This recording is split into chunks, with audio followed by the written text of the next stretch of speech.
Good morning, everyone. I'm back. I've decided to do a little bit more Christmas baking, and I'm probably going to make pizzelles today. And perhaps in another day or two, I will make candied pecans. I did go out and buy another whole bag of pecans because I do go through them, and I think that both the pizzelles and the candied pecans will make a lovely candied cookie platter for my Christmas. So here we go. Okay, and to make pizzelles, I have pulled out my trusty Pizzelle baker that I've had for God knows how long, 30 years, maybe longer. And I've kept the box, and I just put it back in the box because I don't make these every day, so I just put it away when I'm not using it. I know that some of you are aware of what a pizzelle is and others aren't, but it's just a cookie, and it's very basic ingredients, but the issue is you need this iron, and it is very similar to a waffle iron. Let's see if I can bring this up closer, but it's much flatter. The indents are quite a bit smaller, so the pressed cookie, it takes this shape. And as you can see, you can do two of them here on this unit, and one pattern on one side, one pattern on the other. So it's a checkerboard, I guess, and a flowered pattern with this particular one. Now this is more of the modern electrical ones, and I know that there are some antique ones available on eBay. I've seen them, and I've seen people try to flog them off as waffle makers, and they are not waffle makers. But the concept of using them is exactly the same. Now, the Pizzelle baker, the particular one I had, came with a recipe book for different Pizzelle recipes. Some of them are very thin and crisp, and I think that is the kind that most people tend to make. And then there's the tangy orange and rum flavor. That sounds awesome, actually. But what I tend to normally make is the Southern Italian style pizzelles, which are a little bit heavier, a little bit more solid. So what else do we have here? Instructions, obviously, on how to care for the unit, and of course in French and English, because everything here is in French. So I think I have most of the recipes outlined, at least the ones that are here. Yes.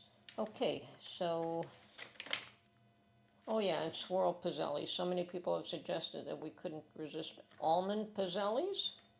Okay, so there are a few different variations here, and definitely choose what you think is interesting for you. Once again, I just always seem to lean towards the Southern Italian style pizzelles. Okay, and I think I'm only going to make a half batch. The Southern Italian pizzelles say to use 6 eggs, and I'm definitely going to go with a half batch because I think that'll be more than adequate. And I will likely be adding, I've made Tyrone, I've made, the nougat, and I've made fruit cake.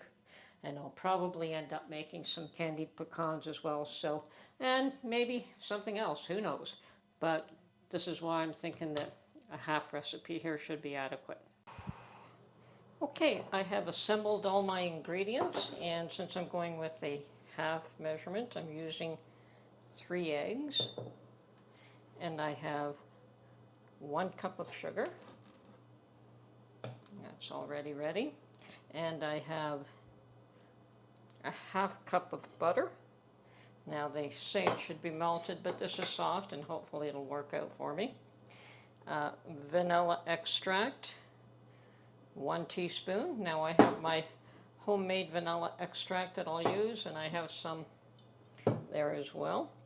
And 7 cups of flour, for the full recipe it's 7 cups.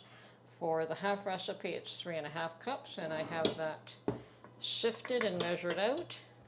A teaspoon of anise seed. Now I have homemade anise extract that I made myself, so I'll be using some of that. So these are both homemade extracts that I made. I can put a link to that if you're interested.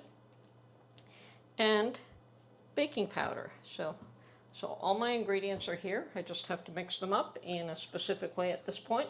So it wants me to beat the eggs and the sugar together first. And I'm going to use my mixer because I'm lazy.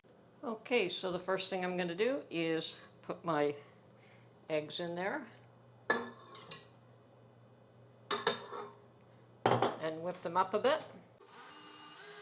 And now I'm just going to add my sugar and mix this up for a while.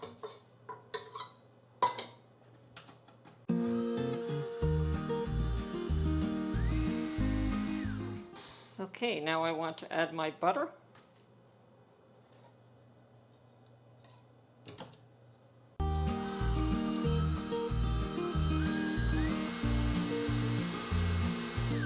I suppose the butter should have been melted, but it'll work out anyway. Okay, and at this point I'm going to add the vanilla and the anise, and we're going to do a teaspoon of each probably at this point.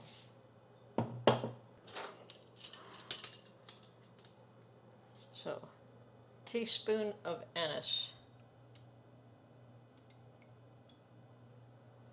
Oh, that smells wonderful.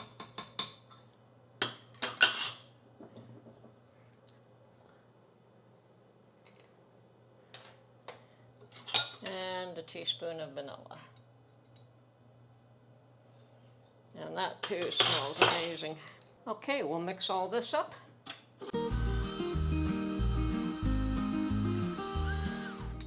And now I'm going to add 2 tablespoons of baking powder. And last but not least, I'm going to add in the flour a little bit at a time here.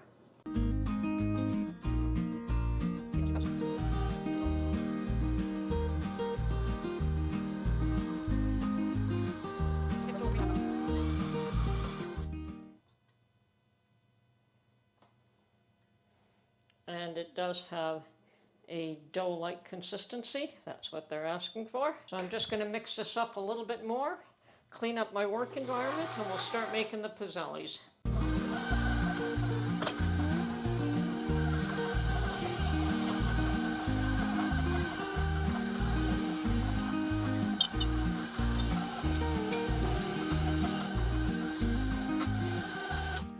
Okay, my pizzelle iron is hot. I have transferred the dough onto a dish. You certainly don't have to do that, but I just wanted to be able to do that myself. I've got a place to put my cookies after they come out so they can cool. And one thing we should do is coat this with a little bit of butter to start so that they don't stick. And both sides.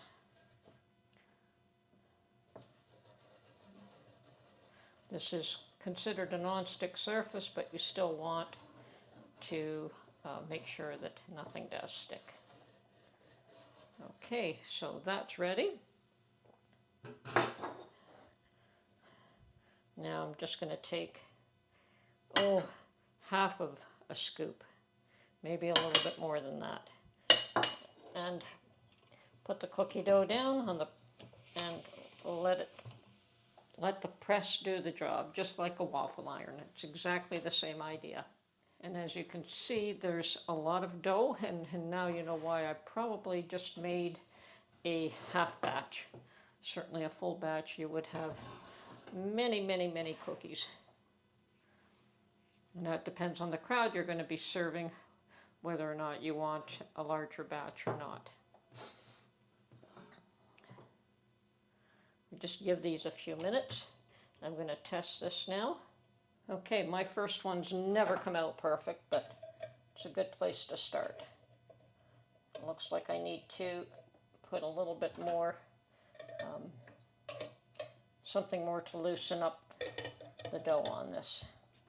Okay, those are my the ones I eat. Okay, let's put some more butter on that. Probably,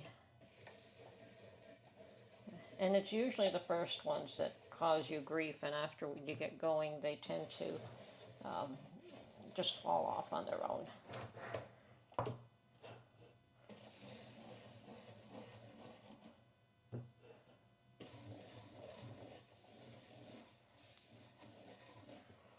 Okay, let's do this again.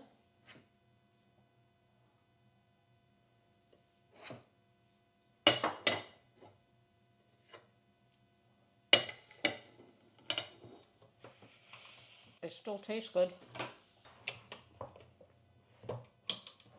There you go.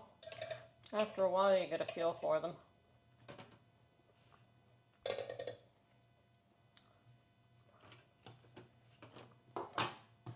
Just a little bit more. Keep this.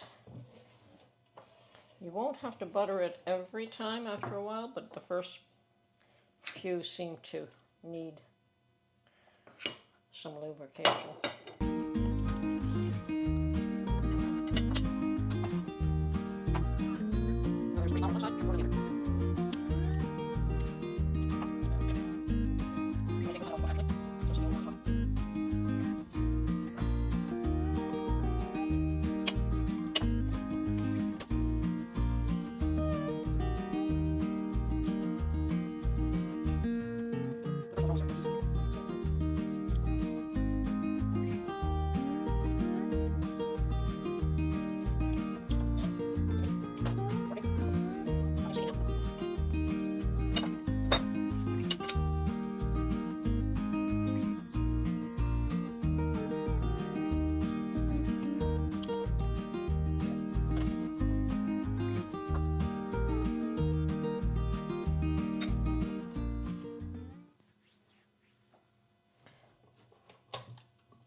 Yep, these are fine. And I do just use a knife to just loosen it up and pick it up with my hand.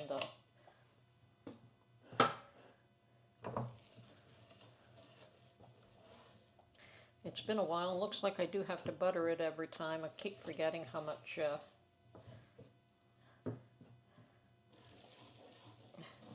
the first ones are always a problem, but this batch is turning out just fine.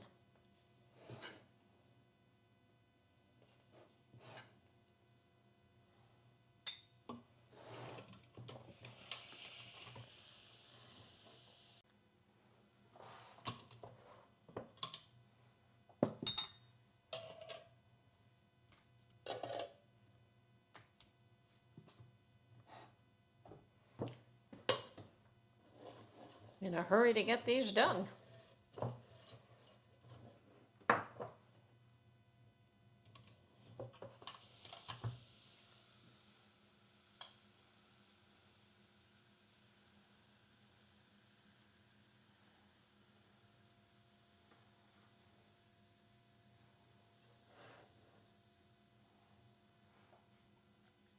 Okay, last ones. And it is just a monotonous job to do these, but they are so worth it. Okay, job's done again for another year.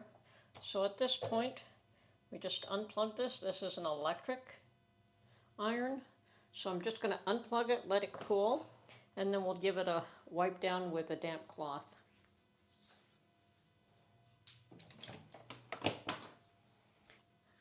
And that is it. That's how we make pizzelles.